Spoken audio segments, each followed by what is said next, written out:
In the summer of 1977, three funk musicians from the country music capital of the world, Nashville, Tennessee, wanted to leave their former band, The Endeavors, to start a new group.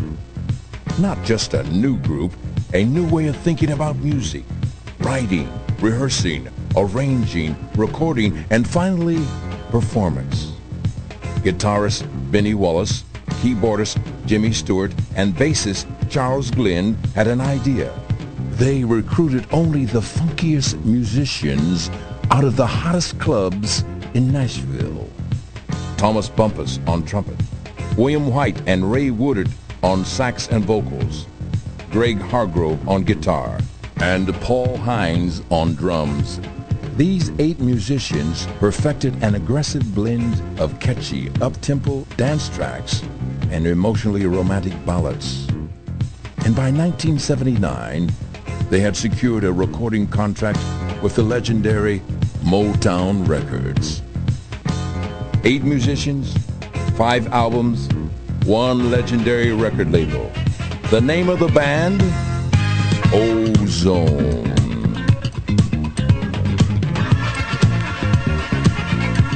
Motown initially used Ozone as backing musicians for artists, including Billy Preston, Sarita, and Tina Marie, before allowing them to record the first of 5 albums in 1980. Rick James and Tina Marie used them extensively on their projects, including Behind the Groove, Square Biz, I Need Your Lovin', Portuguese Love, and Fire and Desire. I think Tina was supposed to be our lead singer at one time. They sent her over to the house to rehearse, and we put this song together, Behind the Groove, and it was incredible. Behind the Groove, we put that track together in the garage of the Ozone house with Tina, and it was the most viral.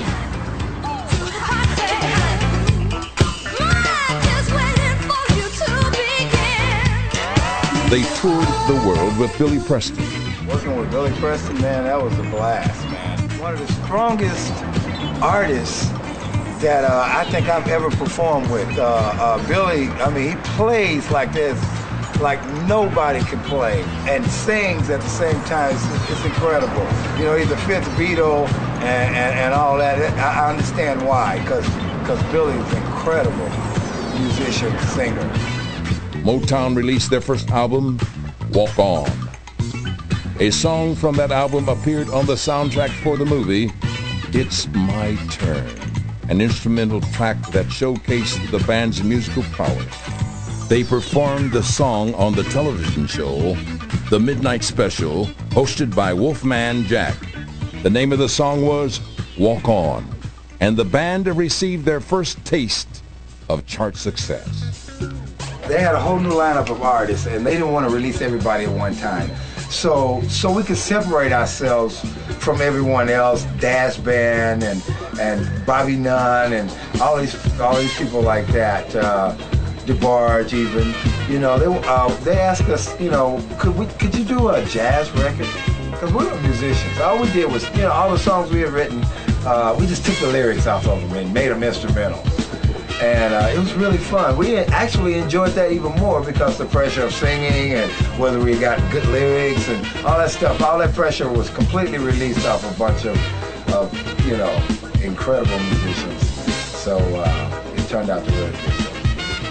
It turned out to be the best thing that could have happened to us. That opened up with the single Walk On, because it obviously made it in the movie on the movie soundtrack, It's My Turn, and it was just a really great thing for us. Soon, the band added new members, Herman Brown and Darren Durst on guitar, and Joe Foxworth on vocals.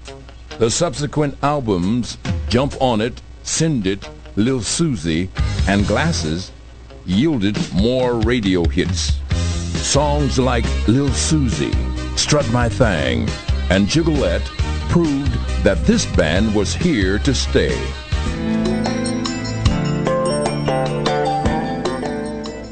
And here to stay it did. And here with us on the phone is Charles Glenn, King C himself. How are you? I'm doing good. How you doing? Pretty good, man. Captain Hook, how you doing, my man? In the studio with me is Trish, and John Sada's over in Tampa. So hey, brother, what's up, man? Hey, Trish. John. How are ya? How's it going, man? Yeah, I'm doing good. How you guys? You guys okay? Well, we're fussing with some technical issues, but we're we're getting it done just in time. It seems like, you know. But I understand. You and I talked this afternoon. You got locked out of your studio. What happened there? Yeah. For some reason, when I came back, my key didn't work. So I know my bills are paid, so I don't know what this is, and I had to call a locksmith. It was the spring in my lock broke, so. Wow. Yeah, that's where it goes. And it's one of the. We're rocking and rolling now, though. That's good. And it's a Monday, so it's just that's the way it's going. I had a computer freeze up on me about 3 times trying to get your music all lined up. I've got some music here, some music there, but we'll figure it all out as we go. Okay, good. But anyway, after watching that a video on YouTube of the documentary, I had no idea that Ozone had backed up all these bands with Motown. Let's go back to the beginning. And when you're a young kid and you want to play guitar, tell me how it all starts. Well, I go all the way back to 11 years old, and I really wanted to play bass. My friend had gotten a guitar for Christmas, and so I played on his four strings on his guitar as if I was playing bass for a year, and then at the end of that year, the next Christmas, I got a bass so we could have a band. We started a band. It was really nice. And by the time we were 12, 1 year later, we were doing our first professional show. We opened in Nashville at the Municipal Auditorium for a group called the Manhattans. Wow. And they were a big group at the time. Yeah. It was a singing group. Yeah, I remember them. And yeah, so we were like a 12-year-old band. Our drummer, his name was Dwayne Riley. His dad was actually the manager for the Manhattan, so he was able to pull some strings, and he was a Capitol Records manager. So we were kind of lucky, blessed. Well, how old were you? How old were you then? I was 12. Wow. So I'm like 12 years old. 12-year-old professional at this point. Wow. Another child prodigy here. It's kind of funny. Yeah. So then, how'd you? It's funny, but it's true. Yeah. It's funny, but it's true. You started at a very young age. I mean, that's amazing. Yes, I did. I got really lucky, and then after that, that band we started to break up, and there was a group in Nashville, Tennessee called the Endeavors, and I wasn't part of the Endeavors, but I ended up being a part of the Endeavors because they were traveling from one of their shows one night, and they had an accident. The Winnebago flipped over, it exploded, and the bass player got killed, and a few other guys got hurt really bad. I think the equipment guy got killed in it, and it was like a really disastrous thing. And they were like the #1 group in Nashville at the time, so that was a big, big thing. I happened to have been listening to the radio. I was 15 years old at that time, and I was listening to the radio and heard about the accident. And for some reason, I just thought, wow, they're going to need a bass player, And I tried to get the gig with those guys, but I was too young because all of those guys were 30-plus years old at the time. I was 15. But I felt like I could play with them, and I felt like that was my calling. So I called it up, and they gave me an audition. And I told them that my mother would let me do it. They gave me the audition, and the rest is history. I ended up performing with those guys, and we traveled all up and down the road from Florida to the other Kentucky, and we was going somewhere every other night. And my mom had one stipulation: as long as I didn't miss any school and my grades didn't go down. And and I did really good. It was awesome. Wow, that'd give you motivation to make sure you did good in school. Positive enforcement. That's good. That's amazing. So that was that part of my career, and then we actually I graduated and moved to Los Angeles with that band, with that particular band, the Endeavors. We get to Los Angeles and we break up within like 3 or 4 months of being here and go back to Nashville, which was real hard for me. So I immediately put a band together and loaded up the truck, and we moved back to Beverly, like the Beverly Hillbillies used to say. And I'm a little hoarse right now, so excuse me. I've been doing a lot of moving and stuff, so been instructing a lot of people. But anyway, we came out here. I put the band Ozone together, and we came out, and within a year, we were signed with Motown, and the rest is on tape. Wow. Awesome. So when you signed with Motown, you were, I was always under the impression that Motown came out of Detroit. They did come out of Detroit, but they had moved to Los Angeles, and everybody had moved to Los Angeles and had houses in Bel Air and Beverly Hills and all that stuff because they were very successful at that time. And this was late 70, 79, 79, and then all through the 80s. Yeah. Wow. And they shipped the company to Hollywood. Well, let me ask you a question. When you guys used to travel in the old days, how did you travel? Did you travel by, Winnebago, like you said, or was it just, everybody jump in a car and let's go and take all the equipment with us, or was it were you a little bit better than that? I was fortunate enough to always be in a band that was either financially okay, so they had, good transportation. The first group I was in when I was 12, of course, his dad, being a Capitol Records manager, he, had everything we needed to be as professional as anybody else. And then when I got with the Endeavors, they were like the largest group in the state, so they actually really had, really good travel and stuff like that. And then after I got to Motown, it was all limos and big buses and stuff, and planes. So, well, it sounds like it's been a wonderful ride. Yeah, it sounds like you went kind of pretty close to quickly to the top at age 12. I got a big break. I was doing a lot of really good things at that age. I imagine that now. I've watched some of your videos and I've seen you play bass, so I know what you can do. So I'm sure you impressed a lot of people back then, or otherwise, who would take a 12-year-old kid unless they were just phenomenal on a bass? Mm-hmm. Yeah, that's true. I was pretty aggressive. Every time I see the little Michael Jackson video when he was auditioning for Motown, the way he was singing, that was me playing bass. I was the same way. I was so aggressive. Right, and I was like, listen to a kid. He won't sit still. He's jumping around. He's all over the place, and man, he's playing that bass. Yeah, you're really playing it. I mean, you could feel it. You could tell you and that bass are like one. And I'm a former bass player myself, but nothing to your caliber. And just to watch you play, you could just see. I mean, you're feeling it. Everything. It's all a feel. Oh, thank you so much. I appreciate it. Yeah. Yeah, great, John. What you got? I know he's your buddy, and you I'm sure you got all kinds of insights here. So. Hey, Johnny. What's up? Well, I got to say this. A lot of people tell him something good about me. For those who don't know, Charles was my mentor for me, when I met him. And he taught me about producing. And that's what inspired me to do what I'm doing today. And we talk a lot. I mean, I even call him still to this day and, ask him for advice. And, and Charles has this amazing talent to not let me finish the sentence, and he'll tell me what it is, what the problem is. Right. Like if I ask him, I'm running this situation with this, and he goes, I know what it is. This is it, blah, blah. And I go, that's amazing. Because, all the experience he has. But, one question I'd like to ask you, Charlie, is like, how about, tell him about your experiences with Berry Gordy. Right. Right. We'd love to hear about Berry Gordy.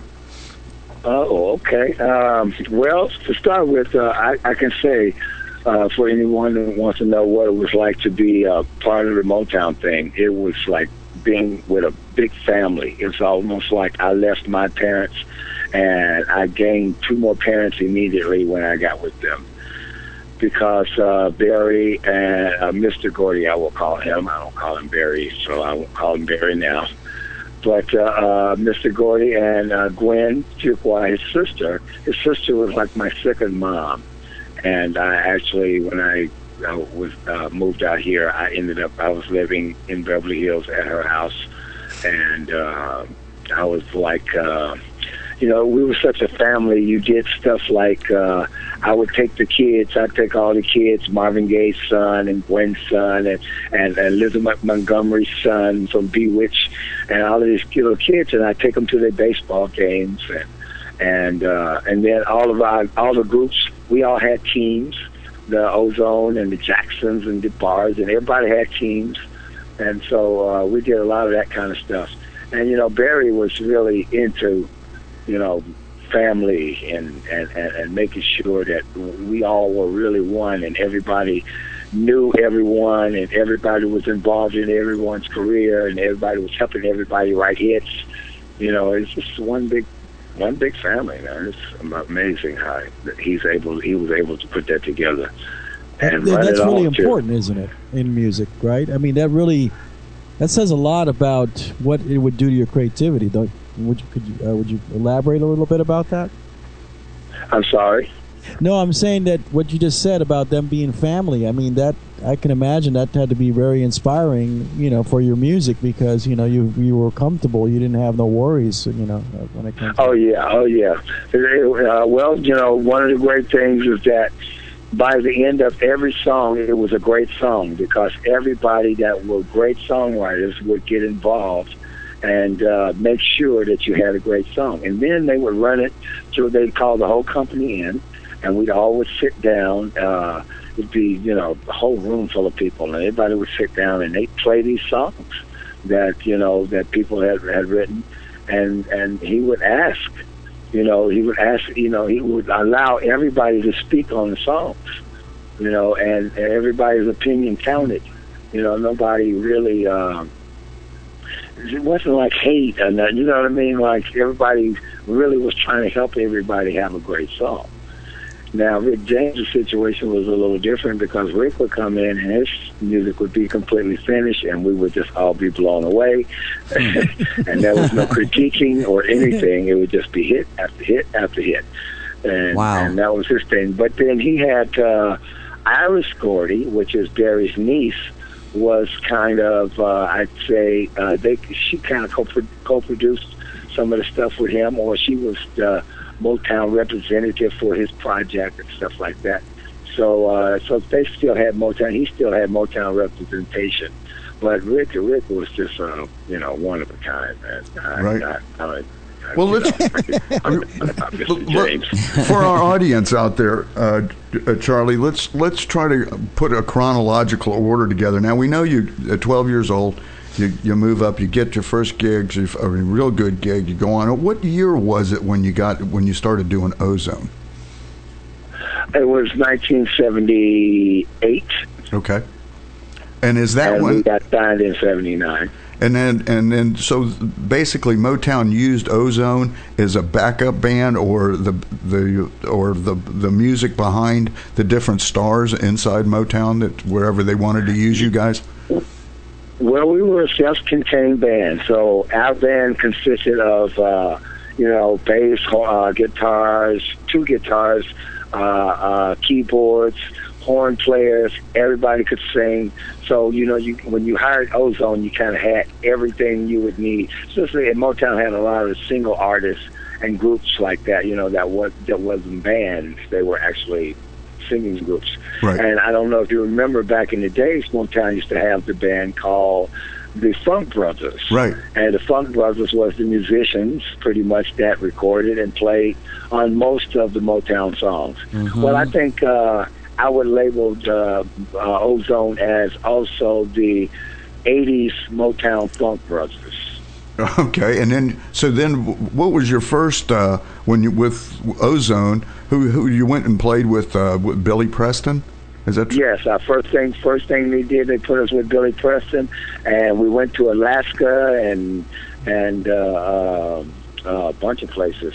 Wow. And in rock and Amsterdam, roll, too. man. I mean, oh boy. You know, I remember going to a Billy Preston concert when his hit single came out and he was warming up for Three Dog Night, and it was in Miami at the Sportatorium. I'll never forget it. It was Wow. great. It was fantastic. Oh, I bet. Yep. I bet that was my buddy Ollie Brown playing drums and a few other cats I know. Wow. No, were you part of that group? No. Or was that before you? No, I wasn't. Okay. All right, then. So you leave. So you do a stint with Billy Preston. Then what do you do? Then what's your next step? My next step is we moved to Europe, and we moved to Amsterdam. And while we were in Amsterdam, I got the chance to produce Billy's actual last album that he recorded, and it was called "Can't Keep a Good Man Down." And it was a really good album. We had a ball doing that. It was just myself, Robert Palmer is the guitar player, Right. and Billy. It was just us three, and man, we were laying it down. Well, and you were living in Amsterdam. And what year was that? Yes. What year was that in? That had to be, I'd say, like 85, 86 Okay. or something like that. Right. I graduated high school in Amsterdam in 1974, though. I'll just give you another. Really? Yeah. Yep. So Great place. Yeah, great place if you want to go in those little those little shops and Man, I loved it. It was rock and roll. Take a puff. We were really, Yeah, we man. were really rock and roll. So, that was the perfect place. We liked to drive fast and do all the rock and roll stuff. So that was Billy had already discovered that. That was something he was teaching us. Well, Hey, let me show you where to go and be rock and roll for real. how long And- how long did you stay in Europe? We were there for a year and a half. Wow. And Billy's best friend also was George Harrison, so he kind of will always try to be as close to George as he possibly could always be. I mean, they were buddies. Well, they kind of called Billy Preston the fifth Beatle. You hear him referred to him, Yes, because he was definitely the fifth Beatle. They still he has that. And the one person, I don't know why, it just popped in my head. I was going to ask you if you knew him. Did you know Buddy Miles? I did. I met Buddy Miles. I didn't personally know him, but I met Buddy Miles on a few occasions. Right, that was. Buddy was a different kind of guy. Well, what a great drummer, though, huh? What a great drummer. Oh, awesome! Unbelievable. Right. And as a matter of fact, the first night I met him, I was. Let's see, I had been out in L.A. maybe 3 years or so, and I go to this club, and Buddy Miles is going to be there. And I get all excited. It's like, wow, I'm a bass player, so to get to see Buddy Miles, this is going to be unbelievable, right? Right. And he comes into the place. He comes up on stage, and I said, oh, my God, I'm getting ready to listen to Buddy Miles. And he says to the guitar player, give me your guitar. And the guitar player takes his guitar off. Buddy Miles puts it on upside down because he played left-handed.